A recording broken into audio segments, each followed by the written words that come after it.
Bienvenue à toutes et à tous pour ce nouvel épisode de Serial Lecture. Après une longue trêve estivale, la chaîne fait enfin sa rentrée. Alors durant l'été, j'ai lu pas mal de livres que j'ai hâte de vous présenter dans cette nouvelle saison de Serial Lecture, car en effet, la chaîne fête avec cet épisode sa première année d'existence. Happy birthday to you. Happy birthday to you. Happy birthday to you. Happy birthday. Alors tout d'abord, merci à vous toutes et tous qui regardez, partagez, likez, commentez chaque épisode. C'est grâce à vous que la chaîne existe. Et pour cette nouvelle saison, je vous prépare du lourd. Nous allons parler de sagas cultes, d'auteurs cultes, de mystères, de BD indés, avec notamment quelques surprises, et plein d'autres choses encore que je garde pour l'instant bien au chaud. Alors en attendant tout ça, je vous propose de reprendre en douceur avec un épisode 100% rock'n'roll.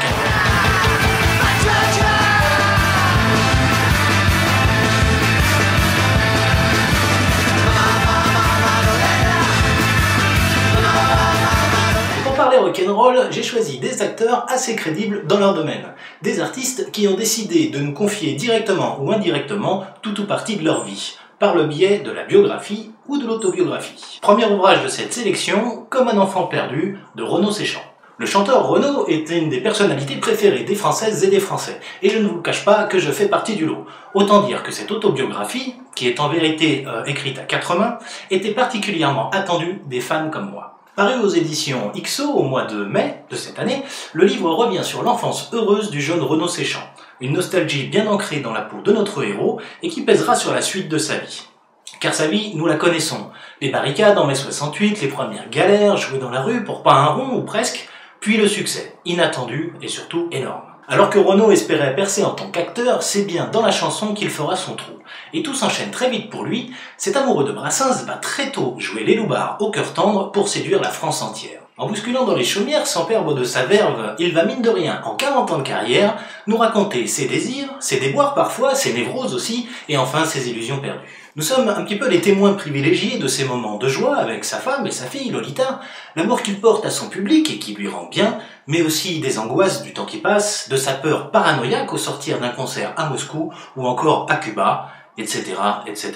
Comme un enfant perdu est une lecture tendre, agréable, compatissante pour les amateurs et les amatrices du bonhomme, mais qui ne révèle cependant rien de plus que nous ne savions déjà au sujet du dernier poète rebelle de la langue française.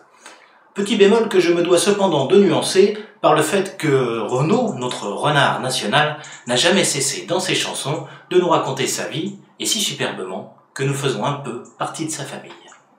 Deuxième livre de cette sélection, Porcelaine par Moby. Pas très rock'n'roll, Moby, me direz-vous, sa musique pas trop, encore que. Mais son autobiographie l'est assurément. C'est même certainement la plus déglinguée de cette sélection. Les lectons libres de la scène électro nous racontent dans Porcelaine, paru en 2016 aux éditions du Seuil, ses débuts plutôt mouvementés dans la sphère musicale new-yorkaise. Ce jeune vegan, un peu chétif et timide, catholique pratiquant, démarre sa carrière alors qu'il est sans le sou. Il squatte un box de 12 mètres carrés dans une usine désaffectée où d'autres zonards s'adonnent au trafic de drogue et où la violence fait partie du quotidien. Moby, quant à lui, va s'enfermer dans son monde en ruine et bidouiller encore et encore sur des machines bas de gamme pour sortir quelques mixtapes. Il espère ainsi gagner son droit d'entrée pour pouvoir mixer dans les clubs et pourquoi pas toucher quelques dollars pour survivre. C'est à force de persévérance qu'il va finir par monter à l'assaut de la grosse pomme, New York. Mais le New York du début des années 90 n'est encore qu'un vaste coupe-gorge à l'abandon. C'est dans ce décor que Moby va, grâce à son skateboard, trimballer son matos de droite à gauche d'un club gay à un club glauque. Sa notoriété grandissante va cependant lui ouvrir pas mal de portes qui lui étaient interdites jusque-là. Il signe sur un petit label et enchaîne les tournées, mais Moby est un anticonformiste. Il décide contre toute attente de quitter pour un temps la scène électro afin de sortir un disque de punk hardcore. Bien sûr, la compréhension est totale et le disque sera un bide. Alors Moby, le vegan un peu timide et soucieux de sa santé et du sort des animaux, va plonger dans l'alcool et reprendre sa route là où il l'avait interrompue. Parce que le Moby du livre ne le sait pas encore, mais le succès approche, un succès planétaire. Cette biographie est vraiment une tuerie faite de sang, de sueur, de sperme et beaucoup d'alcool. Et la bonne nouvelle, c'est qu'elle aura une suite très bientôt. Je vous recommande la lecture de Porcelaine à 200%. Le prochain livre s'appelle Clandestino à la recherche de Manu Chao et on le doit à Peter Kulshaw. Paru cette année aux éditions Castor Astral dans la collection Castor Music, cette biographie de Peter Kulshaw nous propose de suivre pendant 5 ans le quotidien d'un troubadour du rock, à savoir Manu Chao. Des bars enfumés de Barcelone au stade plein à craquer en Amérique du Sud ou ailleurs, Manu Chao joue partout son délicieux mélange de reggae hispanisant teinté d'une touche de punk rock, et toujours avec la même énergie. Il vient en ami plutôt qu'en rockstar et met facilement sa notoriété au service de toutes les luttes qui vaillent le coup d'être menées et repart aussitôt vers d'autres aventures. L'auteur nous raconte combien il est difficile de suivre Manu Chao à travers le monde tant celui-ci est en perpétuel mouvement. Parce que Manu Chao, c'est de l'énergie à l'état pur, et ça fait 30 ans que ça dure. Le livre revient sur les débuts de Manu Chao dans la musique, les premiers groupes, les Casse-Pieds, les Hot Pants, Los Carayos, puis bien sûr la Mano Negra. Pour bien comprendre qui est Manu Chao, il faut expliquer ce qu'était la Mano Negra. C'est pourquoi j'ai demandé à Nounout de l'excellente chaîne Musique Antique de nous parler de ce qui est à mon sens l'un des meilleurs groupes de rock au monde. Salut Nico, et merci de m'inviter sur ta chaîne pour parler d'un truc qui fait une grosse Madeleine de Proust pour moi, la Mano Negra. En effet, ce groupe restera un des plus grands groupes français qu'on ait jamais eu, symbole d'impertinence et de liberté pour toute une génération.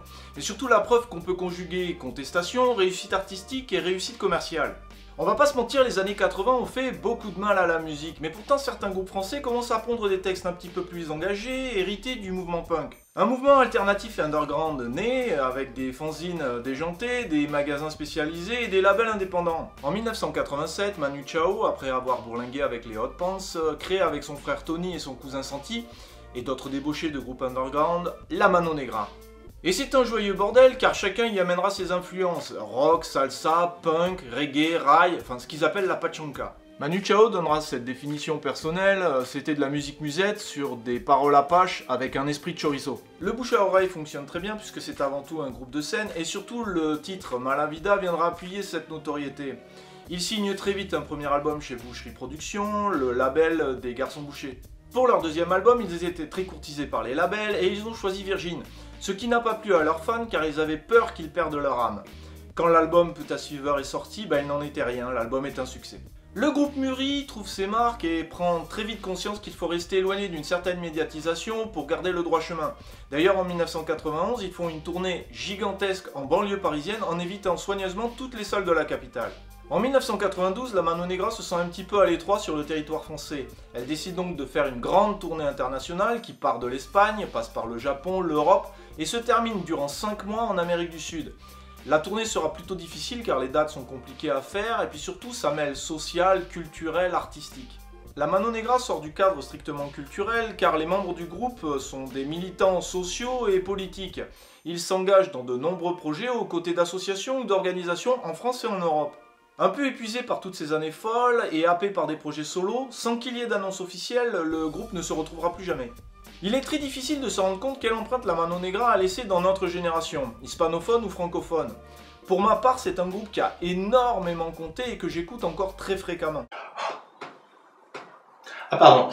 Merci Nounout. Je vous conseille d'aller jeter un œil sur sa chaîne Musique Antique.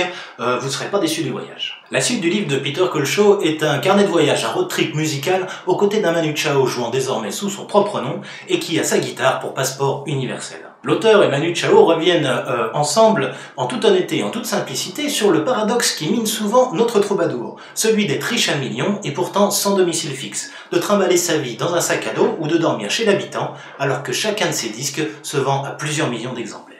Vous l'aurez compris, le clandestino de Peter Kulshaw est le portrait d'un artiste engagé, rare et habité d'une énergie folle.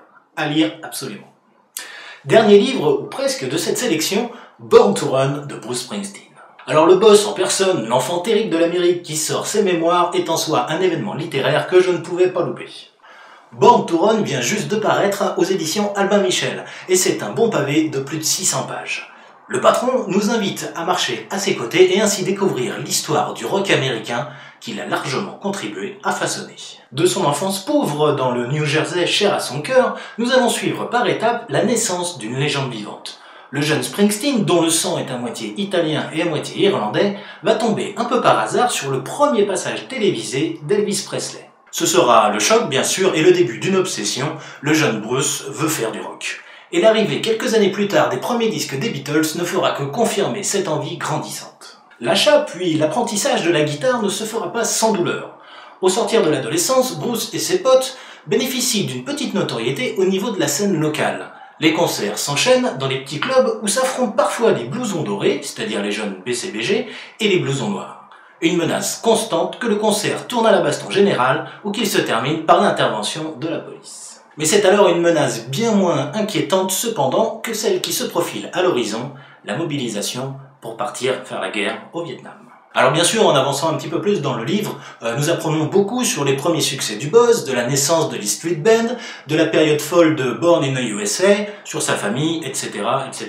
Ce livre fourmille de tant d'anecdotes que je préfère m'arrêter là, de peur de trop en dévoiler. Bruce Springsteen, de son écriture simple et belle, nous propose bien plus que de nous raconter sa propre vie. Il nous raconte l'Amérique et les changements que le pays a connus sur plus de 50 ans, et de sa modeste contribution pour tenter de le rendre meilleur. Born to Run est plus qu'un livre, c'est une bible pour tous les fans de rock'n'roll. Voilà, cet épisode est presque terminé, permettez-moi juste de vous citer un dernier ouvrage très rapidement pour celles et ceux d'entre vous qui souhaiteraient approfondir ce sujet. Il s'agit d'un livre intitulé Metal, écrit par Janis Jonems, paru aux éditions Gaïa en 2014. Une autobiographie où nous suivons la découverte de l'univers du rock et du métal par une partie de la jeunesse de Lettonie. Une jeunesse désœuvrée et en quête de repères après la chute de l'Empire soviétique. Une jeunesse surtout qui va prendre Nirvana et plus particulièrement Kurt Cobain comme symbole ultime de la rébellion avant de découvrir le death et le black metal. Au-delà de sa particularité géographique, ce livre devrait avoir une petite odeur de nostalgie pour les gens plus ou moins de ma génération. Voilà, merci à vous de m'avoir suivi jusque-là. Un grand merci également à Nounout de la chaîne Musique Antique de s'être prêté à l'exercice. Je ne vous fais plus le topo habituel sur les différents clics de soutien, vous savez tout ça par cœur normalement, alors à très vite pour de nouvelles aventures. Portez-vous bien, ciao!